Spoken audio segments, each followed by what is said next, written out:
Еще один рабочий день прошел не зря. Кабинка так обрастает мяском.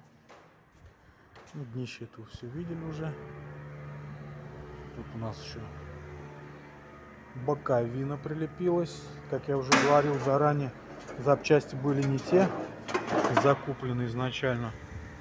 Боковина у нас не родная. Это полуторная кабина. А боковинка у нас от одиночки, где только сиденье, без спальника, без всего. Поэтому такие у нас проблемы с боковиной. Старую отрихтовали, новую сейчас прикинули по проему. Все, она стоит четенько. Контрольные отверстия все совпали. Стоечка совпала. Рамка ветрового стекла совпала.